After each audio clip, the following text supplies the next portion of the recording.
Es para mí un gusto y un honor el dar lectura al texto que ha preparado mi buen amigo don Vicente Quirarte, colega de la Academia de la Lengua y reconocido escritor mexicano que ha cultivado prácticamente todos los géneros literarios.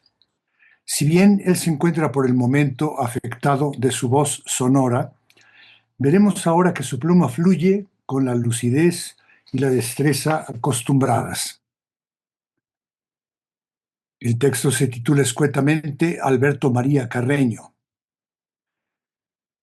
Una de las preocupaciones de esta Academia Mexicana de la Lengua es encontrar para sus espacios nombres de los que se han sido sus ilustres ocupantes. Hace poco se bautizó el lugar que ocupa la pintura de Carlos Pellicer. En cada sesión de nuestra academia hay un espacio designado a la entrega de materiales para la biblioteca que lleva el nombre de don Alberto María Carreño. Nuestro bibliotecario actual, don Alejandro Higashi, nos dirá cuál es el origen de ese nombre. O quizás lo haga la erudición bibliófila de don Adolfo Castañón. Lo que intentaré en los minutos que me corresponden es hacer una breve semblanza de don Alberto. Vino al mundo en 1875, sesquicentenario también de nuestra academia. En ese año se estrenó el Teatro Arbeu. También en 1875 sale el general Sóstenes Rocha a batir las partidas revolucionarias en Michoacán. Tacubaya es entonces un paraíso, lo cual llevó a escribir a Manuel Paino en el álbum México y sus alrededores lo siguiente. Su clima es uno de los mejores del mundo y perfectamente para la curación de algunas enfermedades y la convalecencia de casi todas. Lo seco del terreno, la muy buena ventilación, las aguas delgadas y sabrosas que posee y el oxígeno que proporcionan los árboles que hay plantados son condiciones todas necesarias para conservar la salud. Hasta ahí la cita de don Manuel Paino. Como apunta de don Ernesto de la Torre Villar, abro comillas, muy joven fue llamado a colaborar con don Joaquín Casasus, a quien siempre reconoció como un segundo padre y verdadero guía, y quien, seguro de las altas dotes del joven Carreño, impulsó y confió delicados asuntos que le llevaron a internarse en nuestra vida política y diplomática. Así, fue poco a poco secretario del embajador de México en Washington, secretario de la embajada, secretario del representante de México en el Tribunal Internacional de Arbitraje, en el caso del Chamizal. Desde un punto de vista académico, ocupó la dirección de la Escuela Superior de Comercio y Administración, en la que impartió una cátedra durante más de 50 años, y fue profesor en varias universidades de Estados Unidos, como la de Fordham, en Nueva York, y en la Facultad de Filosofía y Letras de nuestra universidad, quien al término de una fecunda labor docente le confirió el grado de doctor honoris causa. Impartió igualmente cátedras en el Instituto Tecnológico y en otros planteles.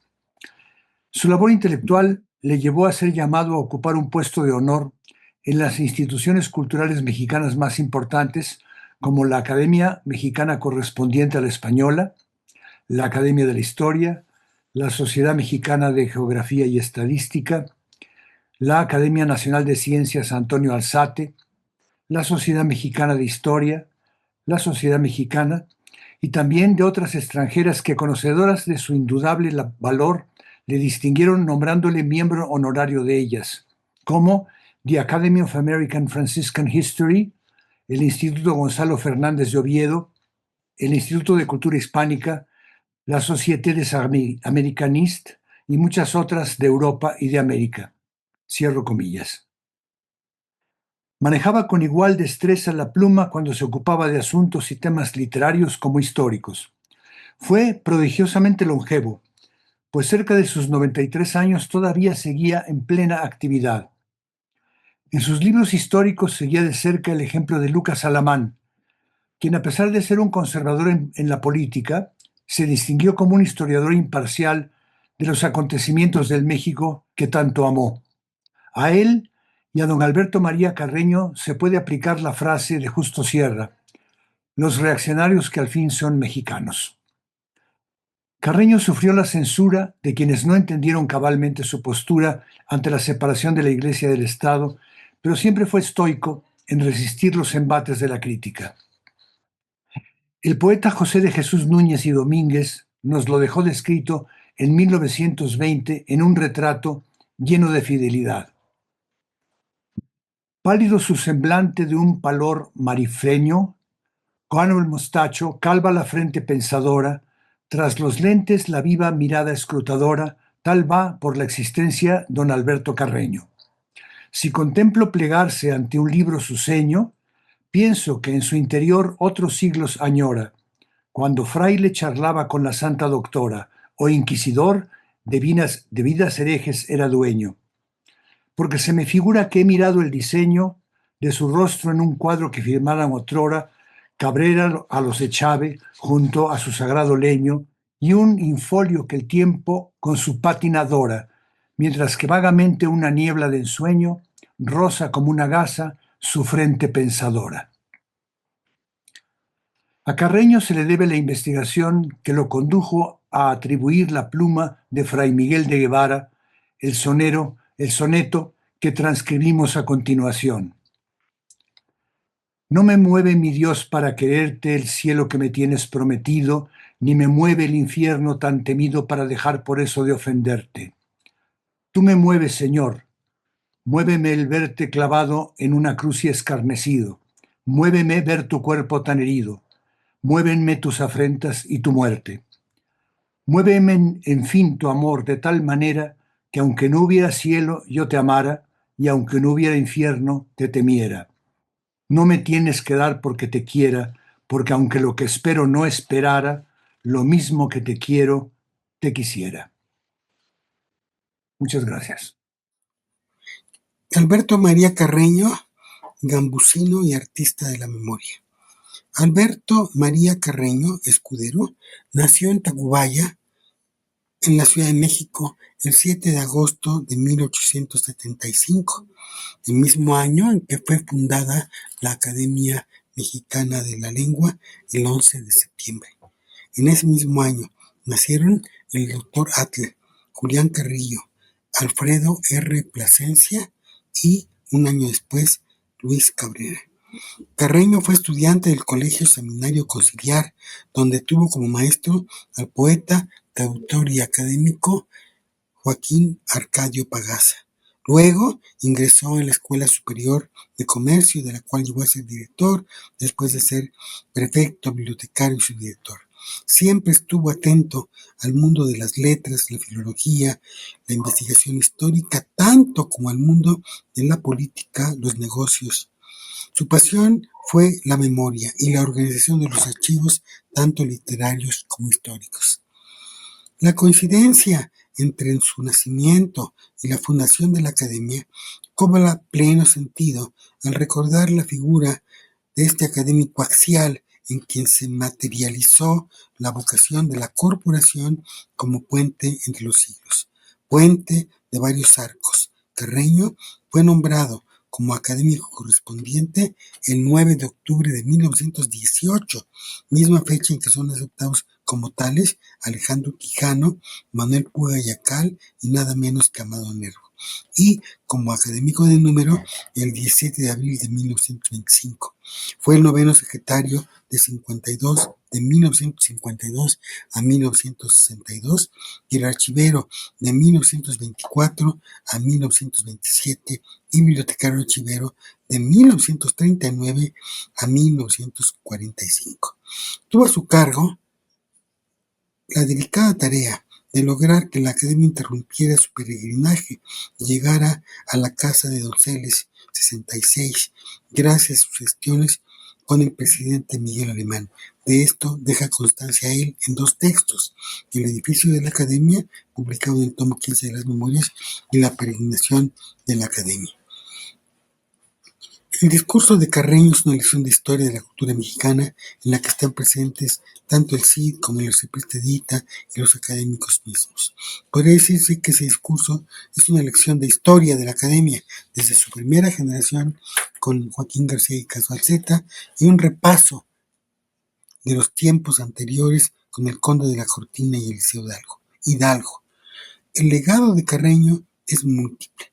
Está centrado en la organización de la memoria escrita alojada en archivos y papeles y en el cuidado e historia de la lengua. Y de esa preocupación da cuenta su discurso de ingreso, la lengua castellana en México, que consta de 240 páginas, tiene 5 apartados: nuestra herencia lingüística, un brillante periodo, la decadencia en pleno desarrollo y una inteligencia peligrosa. De hecho, el discurso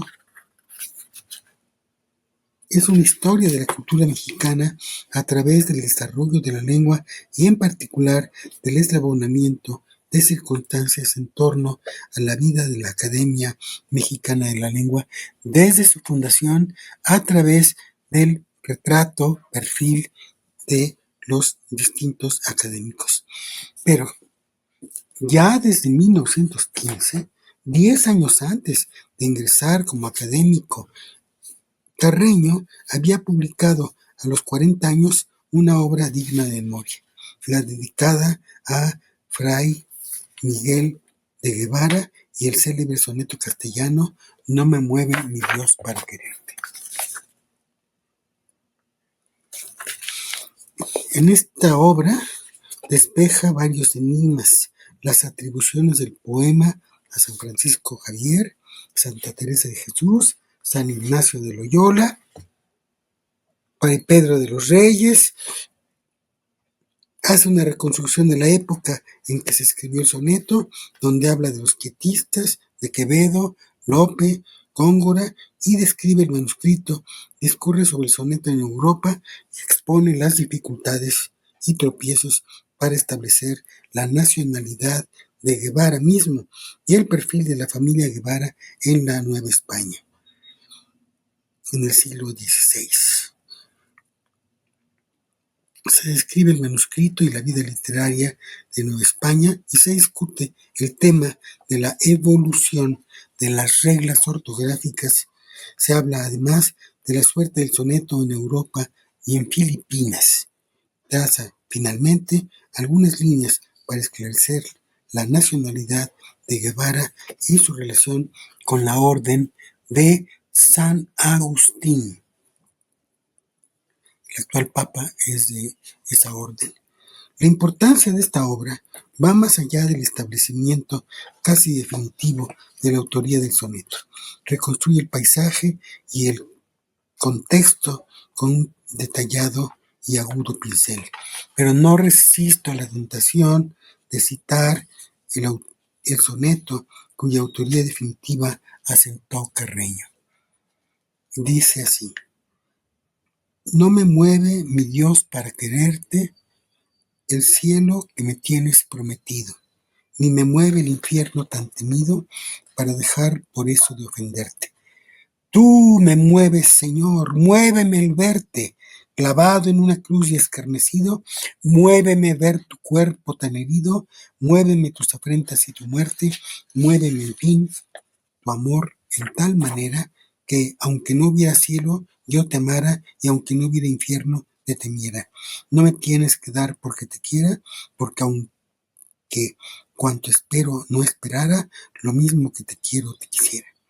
Y quisiera referirme a un detalle particular de estas apuntaciones publicadas en 1915 en México.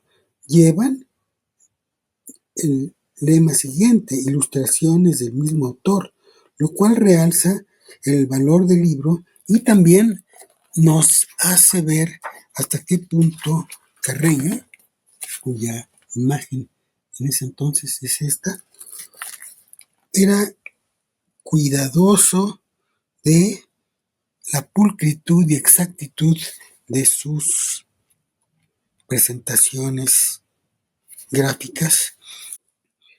Pero quisiera referirme, además de eso, a la evocación que hace en 1920 su compañero y amigo, el poeta José de Jesús Núñez y Domínguez, quien retrató así a su amigo Carreño. Pálido su semblante de un pálor marfileño, cano el mostacho, calva la frente pensadora, tras los lentes la viva mirada escrutadora, tal va por la existencia Alberto Carreño. Si contemplo pregarse ante un libro su seño, pienso que en su interior otros siglos añora, cuando fraile charlaba con la santa doctora o inquisidor de vidas de herejes era dueño, porque se me figura que he mirado el diseño de su rostro en un cuadro que firmaran otrora Cabrera o los Echave, junto a un sagrado leño y un infolio que el tiempo con su patinadora, mientras que vagamente una niebla de sueño rosa como su gasa, como una gasa su frente pensadora. Copio esta cita de José de Jesús Núñez y Domínguez del homenaje que otra corporación hermana de la que fue miembro y director, la Academia Mexicana de la Historia, le rindió a través de la semblanza de don Arturo Arnaiz y Frege. Pero no fue la única. En esa necrología participaron, entre otros, el académico Nemesio García Naranjo, en representación de la Academia Mexicana de la Lengua, quien resaltó su presencia muy activa como secretario perpetuo. Naranjo destacó en este elogio cómo Carreño supo mantener la calma en esos tiempos agitados. Dice García Naranjo: pero sucede que en los tiempos tumultuosos que se interrumpen estos circuitos beneméritos, porque la época es de disgregación mental, el trabajo metódico se interrumpe, porque los surcos rechazan la semilla de los sembradores que los habrán de fecundar. La abnegación y el sacrificio se estrellan ante el ímpetu ciego de las inundaciones. En esas circunstancias, solo los grandes espíritus no se desalientan con la ineficacia de su labor, y se necesita tener el corazón bien puesto para seguir sembrando cuando se ve que por el torrente turbio de las pasiones desatadas se malogra el 99% de las semillas. Alberto María Carreño no era de esos que se detienen con la pérdida de una cosecha. Jamás escapó de sus labios la queja dolorida del libertador Bolívar: hemos arado en el mar. Se explica la inconformidad del héroe y se explica también la resignación de los intelectuales, porque siembran por el placer de sembrar, aunque el resultado no corresponda a la magnitud de sus esfuerzos. Cumplen su destino no para recoger palmas ni para conquistar laureles, sino por el goce íntimo que les produce la realización del deber. Y ese goce, ese júbilo, esa alegría es de alguna manera el ascua que mueve como un imán el motor mental de Carreño. El nombre de Alberto María Carreño lo lleva la Biblioteca Mexicana de la Lengua, y no es una casualidad, pues se sabe que en buena medida, gracias a su intermediación, la sede de Donceles 66 fue concedida por el presidente Miguel Alemán a la Academia como Casa y Patrimonio. Hombre de libros, de archivos y de investigación, pero también diplomático enterado del derecho internacional. Carreño fue secretario de Joaquín Casasus, embajador de México en Washington, y eso explica que se le haya encomendado formar parte como delegado del gobierno de México en la delicada negociación del Chamizal en 1911. Otra muestra de su destreza como negociador y de su tacto político es haber sido el secretario del arzobispo de México, Pascual Díaz, de 1929 a 1935, e intermediario de las negociaciones para establecer el modus vivendi entre la Iglesia Católica y el gobierno federal al término de la Guerra Cristera durante los regímenes de Plutarco Elías Calles, Emilio Portesquil y Pascual Ortiz Rubio, con una intervención manifiesta en los arreglos de 1929. Es decir, que Carreño navegaba en varias aguas y en varias aguas sabía surcarlas y dominarlas. Alberto María Carreño no solo fue un investigador en archivos, supo desprender de la lectura de los papeles la información para hacer hallazgos notables, como por ejemplo el que se dio en 1947, cuando determinó el lugar donde fueron inhumados los huesos de Hernán Cortés. Esa combinación entre archivo, memoria y organización editorial lo hizo una figura idónea para transformar el caudal enorme de documentos del presidente Porfirio Díaz y organizar su archivo. Esta diversidad de saberes que tocaba tanto lo literario como lo histórico y político es esencial para comprender hasta qué punto nuestro secretario perpetuo y bibliotecario tuvo un papel preponderante en la conservación del patrimonio mexicano e hispanoamericano. Su vasta bibliografía, que asciende a más de 200 entradas, incluye estudios económicos, sociales, históricos y, por supuesto, filológicos y literarios. Cabe subrayar además que el legado documental de Alberto María Carreño es tan prolífico que no ha podido ser contenido en una sola institución, y de ahí que está repartido al menos en 3 espacios: el de la Academia Mexicana de la Lengua, el de la Academia Mexicana de la Historia, de la cual fue director de 1958 a 1962, y el Instituto Mora. Al describirlo como una figura axial de la cultura mexicana, no exagero. Su participación en la Academia Mexicana de la Historia, en la Sociedad de Geografía y Estadística y en esta Academia Mexicana de la Lengua así lo refrendan. Hombre eje, hombre puente, Alberto María Carreño es uno de esos nombres que con su aliento, obra y ejemplo sostienen a esta institución y a otras. No es casual que haya nacido el mismo año en que abrió sus puertas la Academia Mexicana de la Lengua hace 150 años. Honor a Alberto María Carreño. Gracias por su atención.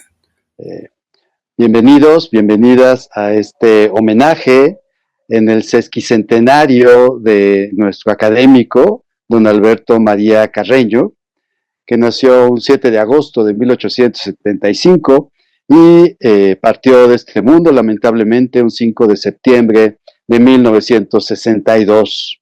Reconocido por su largo trayecto de investigación como historiador, por sus estudios económicos, por sus estudios jurídicos, sociales, históricos, también biográficos, ¿no? Con enorme facundia y con mucho brillo, sus estudios sobre indigenismo, ensayos sobre literatura mística, ensayos también sobre poesía en general.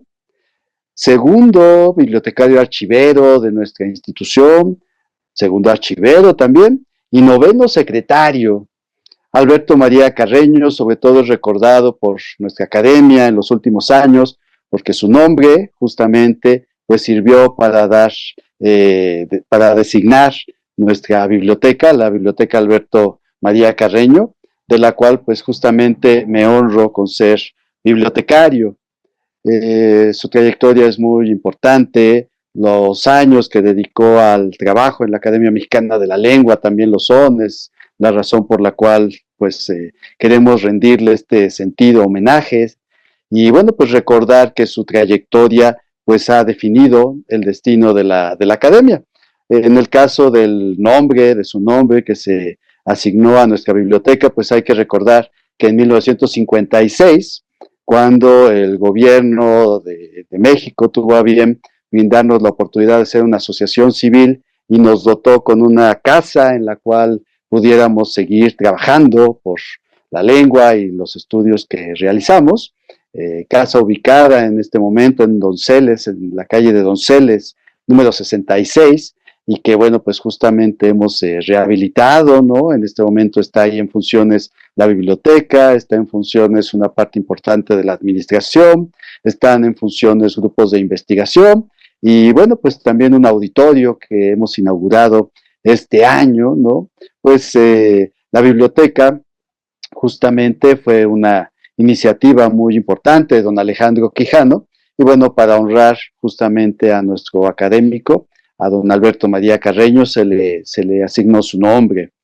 Un nombre de libros, un nombre de investigaciones históricas, pero que tuvo una vena creativa muy importante y que pues hemos conocido poco, pero que quisiera aprovechar este sesquicentenario para destacar. Su obra poética circuló de manera muy limitada entre las personas cercanas a él. Es una obra poética pues amplia, ¿no? De hecho, en 1962, en ocasión justamente de su deceso, su familia recopiló una parte importante de esta obra, entre la que podemos contar pues poesía de tipo místico, ¿no? Una poesía de circunstancias que también es muy, muy interesante, ¿no? Siempre uno piensa en la poesía de circunstancias como algo que, bueno, pues que se escribe para salir del paso, pero en realidad pues creo que fue una oportunidad para que don Alberto María Carreño luciera justamente las dotes poéticas que circulaban por sus venas y que fue una parte pues que debe haber sido muy disfrutable de su trabajo, ¿no? Poesía religiosa y una poesía también del paisaje, poesía de estudios morales y bueno, pues los temas principales de los estudios que también realizó sobre poesía, que fue la poesía de los siglos de oro. En su gran mayoría su obra pues toca el soneto y bueno, pues otras formas que eran comunes en aquel siglo tan importante. Quisiera comentar algunos de sus obras, porque bueno, pues son poemas que tienen mucho interés y que demuestran que detrás de una persona, pues con la inteligencia, la tenacidad, la dedicación de don Alberto María Carreño, pues también sin duda hay una sensibilidad. Quizás sus sonetos místicos, pues estén muy limitados a la fe religiosa que él profesaba, pero hay obras muy importantes en otros rubros, ¿no? Escribió una poesía del paisaje que me parece que es muy importante compartir en esta ocasión con ustedes. Y bueno, pues me voy a permitir leer un tríptico justamente titulado Tempestad, y que es un tríptico que nos permite pues saborear esos dotes que tenía don Alberto María Carreño para el verso. Voy a dar lectura al primer soneto, es una serie de 3 sonetos y me permitiré comentarlos con ustedes. Leo el primer soneto de La Tempestad. Rugir el mar con espantoso acento se escucha desde la árida llanura. El relámpago muestra su luz pura y silba, con furor, terrible, el viento. Derrumbarse parece en su cimiento el torreón del faro que fulgura y se extiende doquier mortal pavura seguida de cruel presentimiento. Las olas en desorden se levantan y apenas se han formado, se agigantan cual montañas de espumas y zafiros. Y al estallar, remeda los suspiros de algún monstruo infernal, horrible y fiero que anhelara destruir al mundo entero. Qué gran soneto, dinámico, sorprendente, porque uno espera que sea pues descriptivo del espejo de agua, ¿no? Y en realidad es un soneto que nos mueve a la acción, ¿no? Donde podemos ver cómo fulgura la luz del relámpago, cómo se escucha el espantoso acento de este mismo fenómeno natural, ¿no? Parece que el faro se va a derrumbar justamente en el momento en el que se inicia esta tormenta, ¿no? Y las olas se levantan como gigantes, ¿no? Se agigantan como montañas, en fin, es un poema muy interesante, con una dinámica, ¿no? Que lejos de mostrar alguna escuela, ¿no? Porque no tiene el preciosismo del modernismo, no tiene pues esa nota un poco lúgubre del decadentismo, no tiene tampoco pues ese cimiento, ¿no? Del realismo, de ese descriptivismo que caracterizó al realismo, ¿no? Es muy propio y fuera de una escuela, nos muestra un poema que gira, ¿no? En torno a una serie de imágenes con mucho movimiento, ¿no? Y bueno, quisiera pensar que es un poema que toca mucho las impresiones de quien lo lee, ¿no? Y creo que pueden compartir conmigo el entusiasmo que me despierta leerlo hoy para ustedes, ¿no? El segundo soneto, como es de esperar, pues incrementa toda esta vertiginosidad, todo este transformarse del espacio y del paisaje. Voy a dar lectura al segundo soneto. El En su veloz carrera el triunfo de la muerte va cantando. Los árboles, la choza derribando con furia que temible siempre fuera. Que todo se destruya y todo muera. Sus voces sin igual va pregonando, y del rayo el rumor va resonando en las cumbres de la alta cordillera. En torrente la lluvia se desata, cual si fuera grandiosa catarata.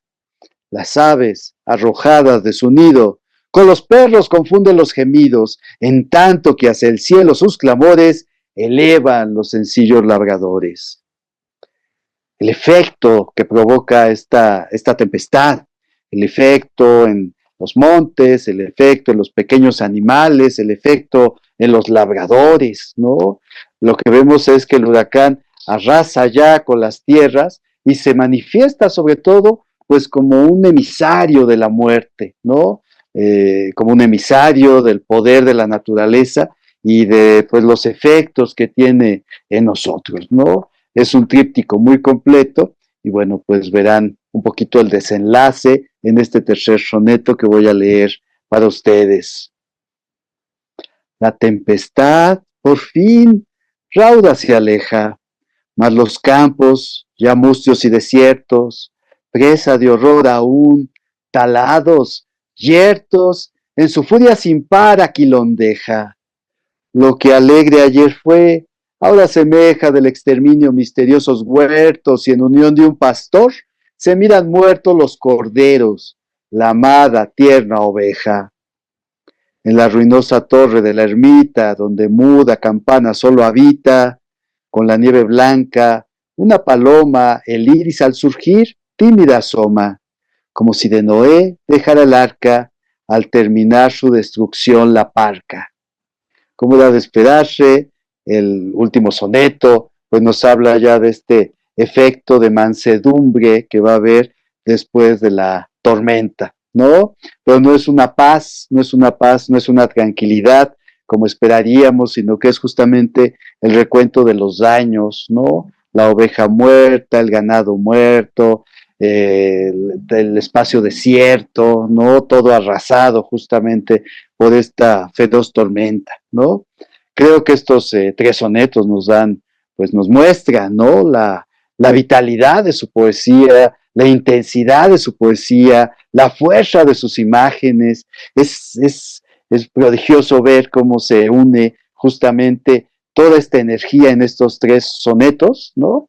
Para dejarnos sentir justamente, para hacernos vivir, para invitarnos a vivir la fuerza de la naturaleza, ¿no? No solamente son sonetos con todas las reglas métricas, sino con una intensidad que nos permite también revivir justamente lo que se vive en estos desastres naturales.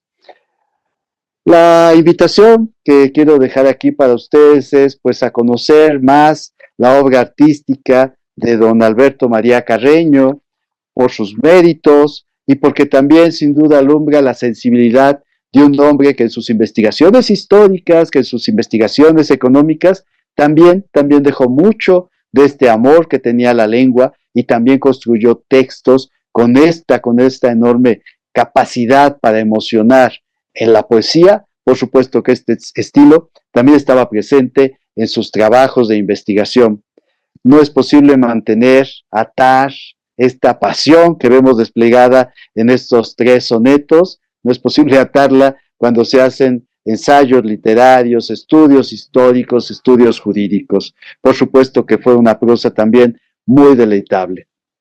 Muchísimas gracias por su asistencia y espero que esta puerta sirva para que ustedes entren a conocer la casa de don Alberto María Carreño, donde hay mucho que conocer y mucho que aprender todavía. Muchísimas gracias.